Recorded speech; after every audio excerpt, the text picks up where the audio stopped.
Raj,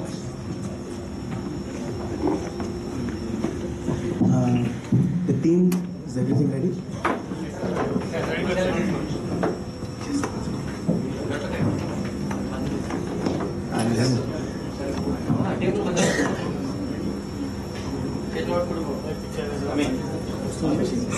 Shashi, can you just check once, please?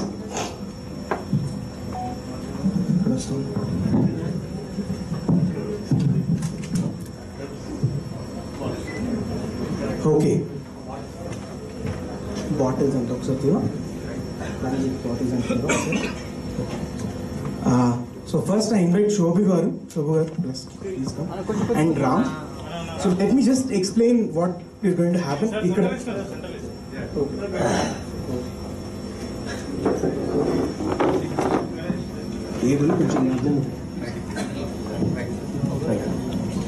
So మన model కి first మనం prompt అనేది ఒకటి ఇస్తామండి. So prompt it's gone again. Shashi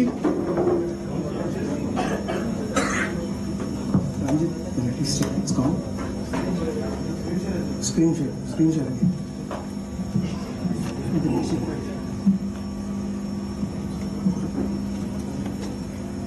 just moment.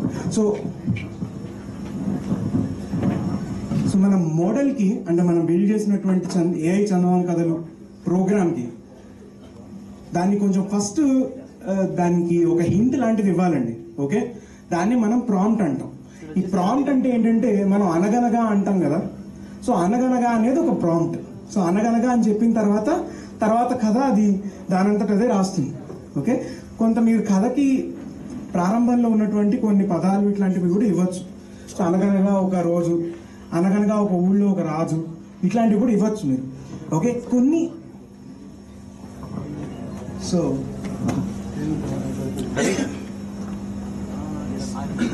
It just about ready. So ఆ prompt అనేది కనుక ఇస్తే మిగతా అంతా కూడా అది కంప్లీట్ చేసేస్తుంది. So just before we launch, can you just switch on that video?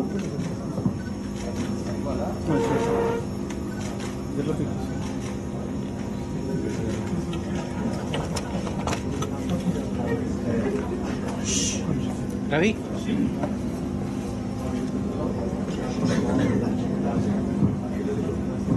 So first కథకి ఓకే రామ్ ఆ ప్రాంప్ట్ కనుక చెప్తే, శోభు గారు లాంచ్ చేస్తే కనుక మళ్ళీ ఆ కథ ఏదైతే వస్తుందో అవుట్పుట్గా ఆ కథని మళ్ళీ రామ్ చదువుతాడు. సో మన టీం ఒక్కసారి ల్యాప్టాప్ కనుక అందుబాటులో పెడితే మీరు అక్కడ చూడొచ్చు.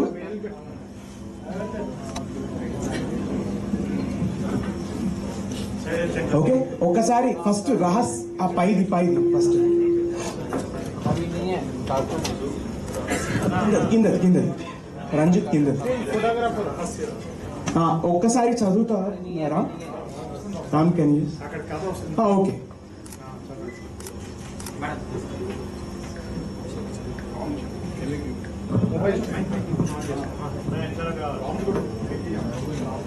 ప్రాంప్ట్ వచ్చి రహస్యంగా బావి తవ్వించడానికి అనుమతి కోరాడు. అవుట్పుట్ అది. కానీ అది ఎంత మాత్రమూ కదలలేదు. ఆ సమయంలో బావిలోంచి ఒక వింత జలం బయటకు వచ్చింది. అది చాలా ఎత్తుగా ఉంది. దాని చుట్టూ కొందరు భటులు నిలబడి ఉన్నారు. వారిని చూస్తూనే బావిలోకి దిగిన వారు లేచి నిలబడ్డారు.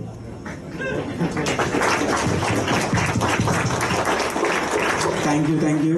ఇంకొక కథ, ఈసారి రమాదేవి గారు మీరు ఇక్కడికి వస్తే కనుక, రాజశేఖర్ రెడ్డి గారు ఎడిటర్ గారు ఒక్కసారి సార్ మీరు ఒక్కసారి చదివితే కనుక.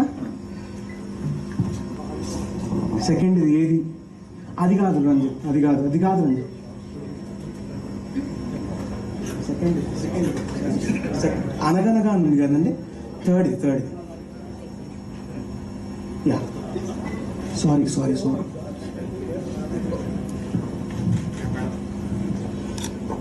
So okay. పూర్వం ఒక ఊళ్ళో అనంగవర్మ అనే రాజు ఉండేవాడు. ఆయనకు 2 కొడుకులు. పెద్దవాడైన ఆయన తండ్రి చాలా తెలివైనవాడు. అతని తల్లిదండ్రులు చిన్నతనం నుంచి రాజ్యం చేస్తూ వచ్చారు. దీన్ని బట్టి నాలాగా తెలుగు రాని వాళ్ళు కూడా కథ రాయాలి అంటే కొడవడిగడ్డ కుటుంబరావు గారు లాగాను లేకపోతే వీళ్ళలాగాను ఐడియా ఇందాక వాళ్ళు చెప్పినట్టుగాను క్రియేటివ్ ఇండస్ట్రీ నుంచి కథ ఇచ్చి స్టార్ట్ చేయొచ్చాము.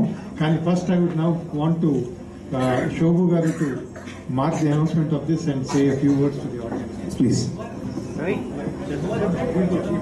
నార్మల్ తీసుకో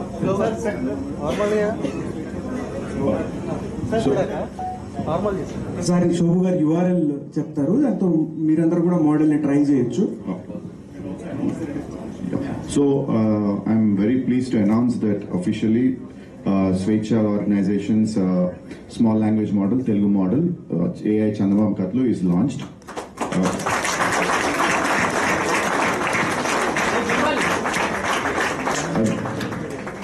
And the URL is chandamama.swechha.org.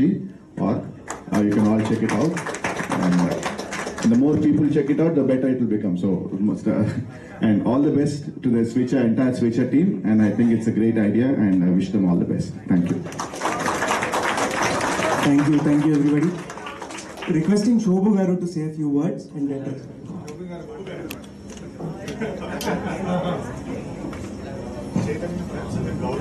Yeah. So there is one interesting announcement. I would like to request Chaitanya to say one or two words, and then Professor Gaurav Raina from IIT Chennai is here. As I think we'll just make an announcement of how ఇందాక విశ్వనాథ్ రెడ్డి గారు రాసినప్పుడు 12 భాషల్లోకి immediate గానే చందమామ వెళ్ళిందన్నారు. అట్లాంటి చర్య ఇంకోటి మనం వినబోతున్నాం. ముందు చైతన్య, తర్వాత గౌరవ్ గారు మాట్లాడిన తర్వాత మళ్ళా మాట్లాడమంటున్నారు. సో ఐ థింక్ ఇక ఏం మాట్లాడమన్నా మనం చాలు. We have spoken more than enough. But I think that's what I think the goal of this is ultimately to make sure that Telugu language continues to thrive. And we are, frankly speaking, I'm very thankful to people like Shobhu Yarlagadda and Ravi Miryala, Ram Miryala and all, because mainly నేను మర్చిపోయినాను. In fact నేను చదవలేను దాన్ని. ఇప్పుడు మా పిల్లలు అయితే అసలు మర్చిపోయారు కంప్లీట్గా. సో వీళ్ళు they are still keeping it alive. And I think this is my humble effort along with the team here to make sure that once Telugu as a language is given the same respect as an English language or a Hindi language or whatever, that's what the ultimate goal is. And I can still, there's a small thing that I want to say, because even now I know that in my team also some of my best programmers, they cannot be first class citizens just because they can't speak the best English. They are very good at programming and they are very good at Telugu, but they cannot be project managers. For the simple reason being that Telugu as a translation is still not available, and I hope that AI will bridge that gap where anybody like a Telugu programmer can come, go into a Zoom meeting and talk in Telugu freely, and then it gets translated or whatever, and he expresses his idea. Because no matter what you say, ultimately, if you don't speak in your mother tongue, it will always be a third party. You are as if some other person speaking. The emotion is not captured. So I think that is best captured by these people. Now I'll hand it over to Gaurav.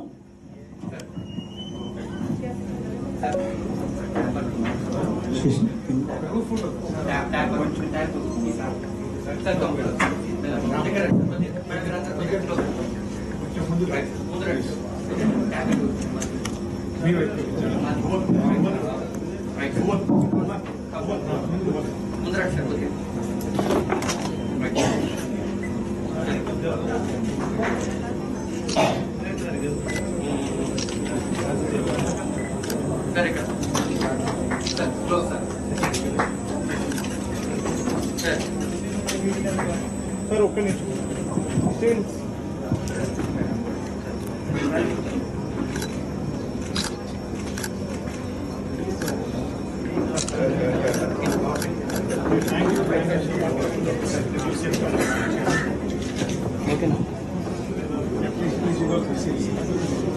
So గౌరవ రైనా గారు, మనందరం UPI payments చేసుకుంటూ ఉన్నాం. ఇప్పుడు మొబైల్లో డబ్బులు transfer చేయటం ఇదంతాను. Smart phone revolution లేనప్పుడు గౌరవ రైనా గారు ఆ సొల్యూషన్ రెడీ చేశారు. ఐఎంపీఎస్ లో మన ఫస్ట్ పేమెంట్ సిస్టమ్ ని వీటన్నిటిని ఇంటిగ్రేట్ చేసి ఎన్విజన్ చేసి తీసుకుని వచ్చారు. ఈ రోజున మనం భారతదేశ భాషలన్నింటిలో కూడా ఈ స్వేచ్ఛ చందమామ కథలు లాంటి ఇనిషియేటివ్స్ని ఐఐటి చెన్నై తోటి కొలాబరేషన్ తోటి మనం ముందుకు తీసుకుని వెళ్ళబోతున్నాం. ఇవన్నీ చూస్తుంటే కనుక నాకు ఒక 20 ఏళ్ల క్రితం చేసినటువంటి చిన్న చిరు ప్రయత్నం ఒకటి గుర్తుకొస్తుంది. ఆ రోజున తెలుగు భాషలో కంప్యూటర్ అని చెప్పేసి మేము ప్రయత్నం చేసినప్పుడు బహుశా మా రూము ఈ స్టేజ్ మీద దీనికి 3 times ఉంటుందేమో. ఇక్కడ నేను ఈ 2 tables నేను నుంచున్నంత రూమ్లో కూర్చొని పని చేసుకుంటూ ఉండేవాళ్ళం. తెలుగులో కంప్యూటర్ తయారు చేయాలి అనేటువంటి ఆలోచన వచ్చినప్పుడు విశ్వజనీయ భాష ఇంగ్లీష్ కదా, తెలుగులో ఎందుకు ఫస్ట్ క్వశ్చన్ అడుగుతున్నప్పుడు మనం ఏ భాషలో మాట్లాడుకున్నా, మనం ఇంగ్లీష్లో ఏ భాషలో వృత్తిరీత్యా మాట్లాడుకున్నా మన ఆలోచన మాత్రం మాతృభాషలోనే ఉంటుంది. అందుకని మనకి గోదావరి జిల్లాలో ఇంగ్లీష్ ఉంటుంది, వరంగల్ జిల్లా ఇంగ్లీష్ ఉంటుంది, శ్రీకాకుళం జిల్లా ఇంగ్లీష్ ఉంటుంది, హర్యానా ఇంగ్లీష్ ఉంటుంది, బెంగాల్ ఇంగ్లీష్ ఉంటుంది, తమిళ ఇంగ్లీష్ ఉంటుంది, మలయాళం ఇంగ్లీష్ ఉంటుంది. కానీ మాతృభాషలోనే ఆలోచిస్తూ ఉంటాం.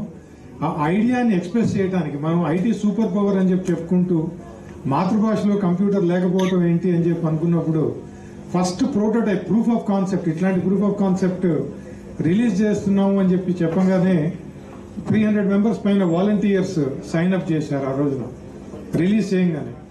That began the journey. అక్కడ స్టూడెంట్ గా ఉన్నటువంటి వాళ్ళు ఈరోజు రీసెర్చర్స్ గా ఉన్నారు. ద సెకండ్ ఇనిషియేటివ్ ముందుకు తీసుకుని వెళ్లారు.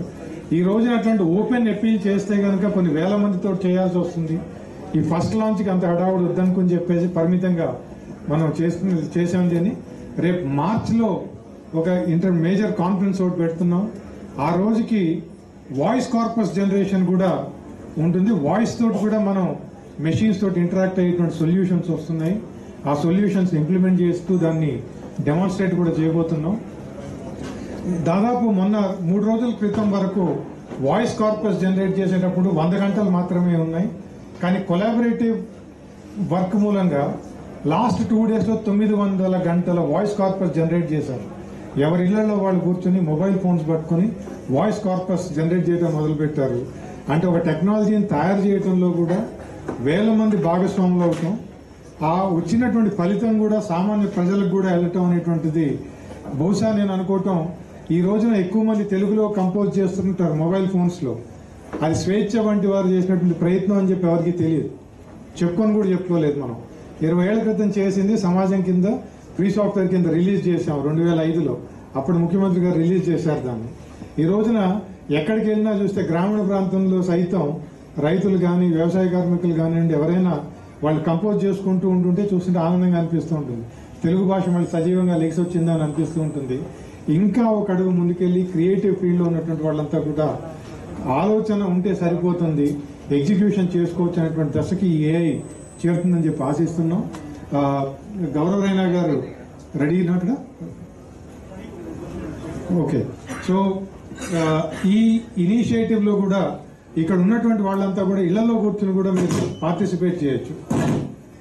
ఈ కార్పస్ జనరేషన్ అనేటువంటి దాంట్లో స్వేచ్ఛ గొంతుక అని చెప్పి ఒక ప్రాజెక్ట్ ఉంది. దాంట్లో మేము అడుగుతుంది ఏంటంటే మీ గొంతుకను కూడా అరువిమని అడుగుతున్నాం.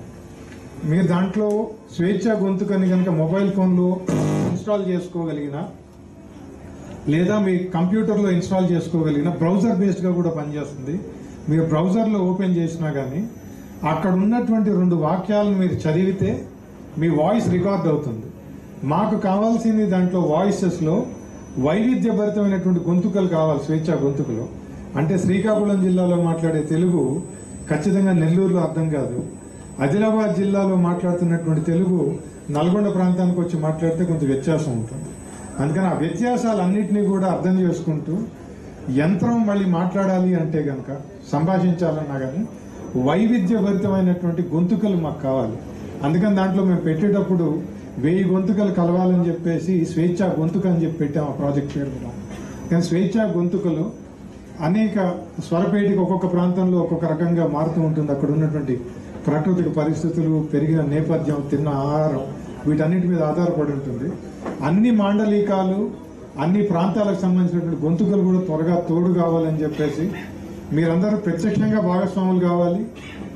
చుట్టుపక్కల కనిపించిన వాళ్ళందరినీ కూడా భాగస్వాములు కావాలని చెప్పేసి అడగాలి.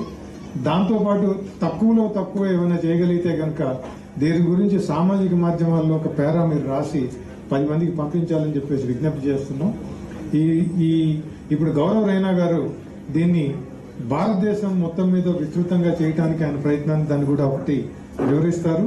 ఇప్పటికే ఆయన మన హైదరాబాద్ లో ఉన్నటువంటి కొంతమంది అకాడమిషియన్స్ ని వీళ్ళందరినీ రిమోట్ గా కూడా మెంటర్ చేస్తున్నారు. నేను మాట్లాడటం కన్నా రామ్ ని ఇబ్బంది పెట్టాలనుకుంటున్నాను. లేదా వచ్చేసి నా గోల కన్నా నీది బాగుంటుంది, అందుకనేసి I think will engage Ram. I will ask him to sing one more song. అంటే రామ్ సోదరుడు, దాంతోపాటు స్వేచ్ఛకి నిరంతరం వెన్నుదన్నుగా ఉంటున్నటువంటి వ్యక్తుల్లో తను కూడా కీలకమైనటువంటి వ్యక్తి. కానీ రామ్ ఇంకో పాట పాడాల్సిందిగా. ఈ పాట ఏఐకి సంబంధించింది కాదు, అయినా కూడా ఇంతమంది విద్యావేత్తలు ఉన్నారు, పెద్దలు ఉన్నారు, స్టూడెంట్స్ ఉన్నారు. ఈ 4 మంచి మాటలు ఈ పాట ద్వారా మీ అందరికి చెప్పాలన్న ఒక ఉద్దేశంతో ఈ పాట పాడుతున్నది.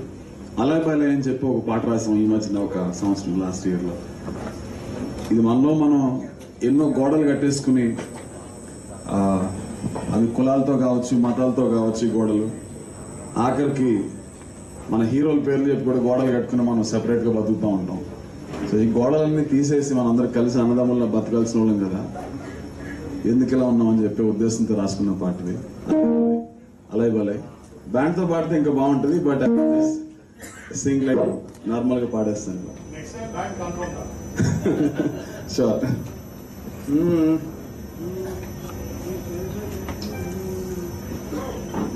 నీ పేరేదైతే ఏంది అలాయి, పేరనక తోకేదైతే ఏంది బలాయి, నీ భాష ఏదైతే ఏంది అలాయి, దాని యాసేదైతే